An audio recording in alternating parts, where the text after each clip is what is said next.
Hello, you gorgeous individuals, it's Kav here, and today I'm going to be talking about the movie Ek Ladki ko dekha to aisa laga and lesbian representation in Indian media. So today, April 26th, is Lesbian Visibility Day, and I thought, what better opportunity to talk about the first ever Bollywood film that's ever featured a lesbian relationship at all, let alone has the entire main premise surrounding a lesbian main character and her journey with her sexuality. So there were a few reasons I wanted to have this discussion or to film a video about this topic, and one of them is because I am a lesbian Indian American myself, so I'm sure that you all can understand that this is something that is really close to my heart, and this movie is something that is really close to my heart because, as I said, it's the first Bollywood film to ever feature a lesbian relationship at all. For that reason alone, I know I definitely wanted to film some content dedicated to it, but I was actually really struggling with whether or not I would feel okay doing that because I don't think a lot of my viewership watches Bollywood, and I honestly think that people in the Western world don't really understand how big of a deal this is, and I think part of that is because people in the Western world exist in their little bubbles where they never really care about other countries, but that is a conversation for a different day. And I think that the Western ideals and the Western lifestyle is seen as the default. Even in other countries, it's expected to be the default when it really isn't. So I thought that it would be just a great way to have a discussion about media that maybe not everyone watches. So this is honestly a completely unscripted video. Like I said, I struggled a bit with whether or not I would be able to film this video, but after I watched the movie, I knew I had to talk about it. I had to talk about the subject in some capacity, and I really hope that you guys will sit here and watch it whether or not this relates to you personally, because I just think that it can be a really good discussion whether or not it is something that affects you personally. And with that, let's just jump right into it.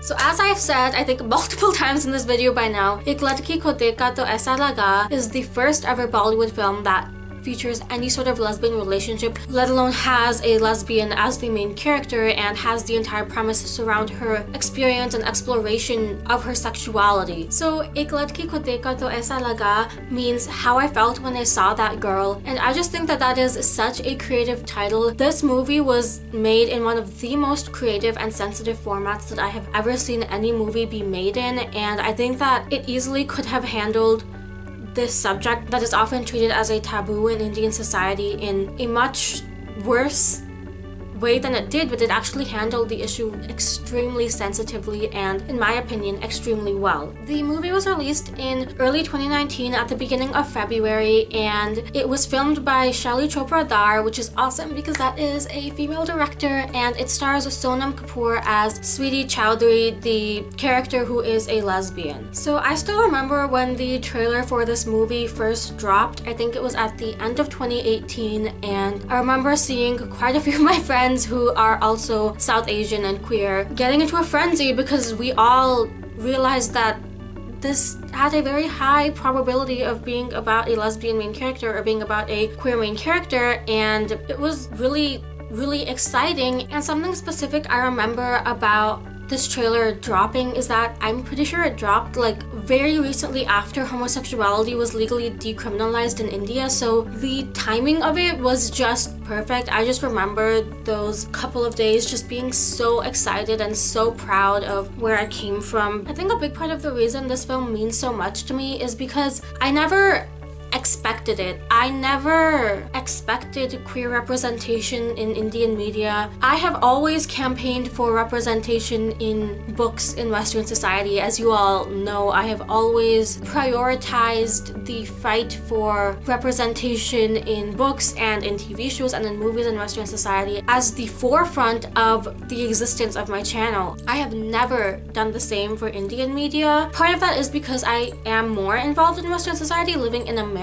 so I don't watch as much Indian media as I do American media, obviously, but that doesn't mean that I haven't seen it before. That doesn't mean I haven't interacted with it in any capacity, because some of my favorite films are Bollywood films, but queer representation in Indian media was never something I even considered. Like, it was never even in my thought process when I was considering representation, and maybe that was a flaw on my part. Maybe I shouldn't have written it off so quickly, or maybe I should have had more faith in India because I was obviously proven wrong with this movie. And I can easily say that I don't think there has ever been a time where I have been happier to have been proven wrong. When I decided to watch the movie, I already had a few friends who had watched it and they had said that it was incredible. They had just been raving about it. So I honestly had pretty high expectations going into it, probably higher expectations than I should have. And somehow this movie managed to meet them very easily. And obviously I cannot speak for all queer people of Indian descent or even all lesbian people of Indian descent because all of our narratives are not the same, and I've definitely had a much different experience growing up as a lesbian Indian American here than I would have growing up as a lesbian Indian in India. But there were definitely still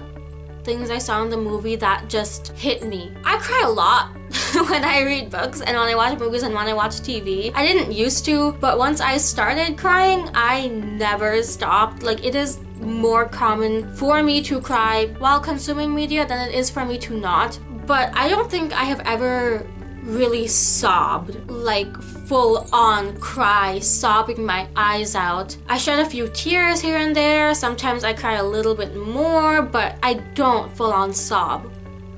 Until this movie. There was a scene about 3/4 through the movie, it was pretty late on in the movie, it was over halfway through, that I just started sobbing watching, and I honestly don't know that I stopped for the entire rest of the movie. And I can tell you I didn't expect that because, like I said, I don't sob when I watch movies or TV shows. And I think that just goes to show how well it portrayed the subject and how sensitively it handled the subject. Homosexuality and queer identities are often considered a taboo in Indian society. They often are not accepted. Like I said, homosexuality was legally criminalized in India until late 2018. So this movie could have gone a completely different route. It could have even been a movie that was made with good intentions but still didn't handle the execution properly. But somehow it just did. And I think to an extent it was definitely a simplistic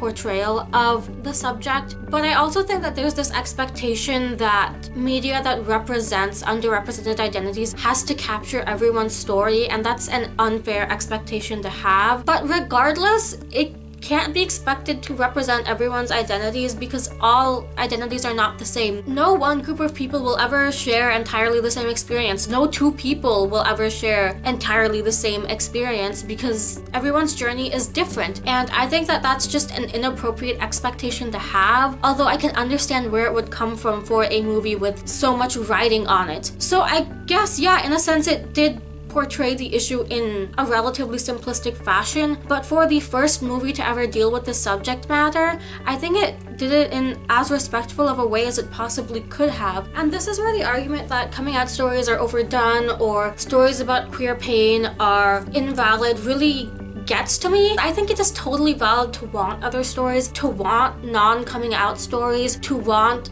stories that aren't about queer pain, that are about queer happiness. I think that is totally fair, but I think it's completely unfair to pretend that we have told all queer people's stories because we definitely have not. There are so many societies and cultures whose stories of being queer have not been told yet. For me personally, stories about queer pain are healing in a sense, and that doesn't have to be the same for everyone. Not everyone has to agree with me, not everyone has to like them. They can hate them and that's valid, but to frame the argument as though they are completely unnecessary is unfair because not everyone's story has been told. I love the queer content I have been able to consume as part of the booktube community. I love the books about lesbian main characters and bi main characters and trans main characters that I have read over my 3 years in this community. I love the TV shows with sapphic couples I have watched. I love the movies with gay couples I have watched, but it's always felt like there was a piece missing because my Indianness is not separate from my queerness. I can't separate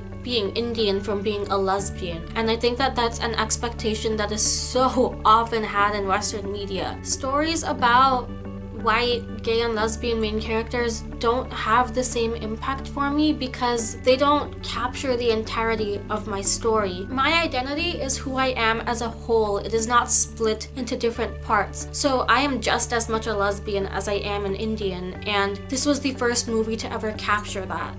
To ever capture the nuance of being an Indian and being queer. Again, obviously there was a difference because I grew up in a different society than the main character in this movie, and I'm not even pretending to say that I had the exact same experience, but there was definitely something different in that it captured my identity in a way Western media never could unless it started to feature, you know, intersectionally marginalized characters. And more so than me, someone who has had access to other queer content, I'm sure that the vast majority of kids in India have not. And movies like this are healing, and they validate your stories when your story has never been told. When you never see yourself on a screen and you never get to read your story or see someone who looks like you or who feels like you or who thinks like you, you start to think that you are not normal.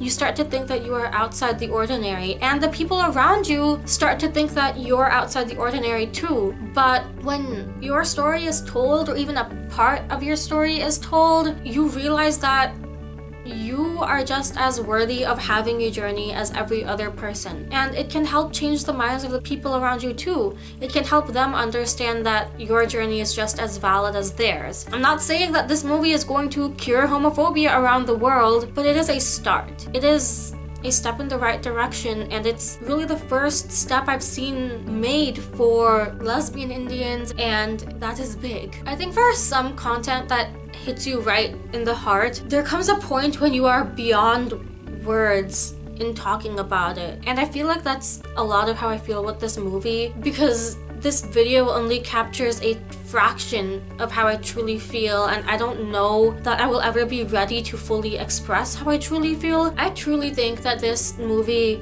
was just exquisitely made. Like I said, it was told in an extremely creative manner that I really enjoyed watching. It also handled the subject matter so sensitively, and it really is a step in the right direction for queer representation in Indian media. So yeah, this movie's on Netflix if you want to go watch it and support it, and you don't have to speak Hindi to do so. I don't speak Hindi, I just use English subtitles. But if you do plan to watch it, be aware that you are going to cry a lot, and do be aware that it does deal with some pretty intense homophobia at times. Regardless, I just have to say that this movie moved me so deeply, and I am so thankful for it. I'm so thankful for the people who are willing to make it, and I hope that it gets watched by the right people and the people who need it most. And with that, I think that's all for this video. I just felt that Lesbian Visibility Day was the perfect opportunity to talk about a visible lesbian Indian main character in Bollywood. And yeah, that's that. Thank you so much for watching this rambly and jumbly video. I hope you all enjoyed it. If you did, please give it a like and subscribe, because that stuff makes me happy. And go ahead and comment down below and let me know if you have watched this movie, if you're planning to watch this movie, or whatever content it was that captured any part of your story for the first time. And as usual, all of my social media and my go-tos will be in the description below if you'd like to follow me anywhere else. Thank you all so much for watching. I hope you're having a lovely day or night wherever you are. Please remember that you are beautiful and you deserve the world, and I will see you soon for a brand new video. Goodbye!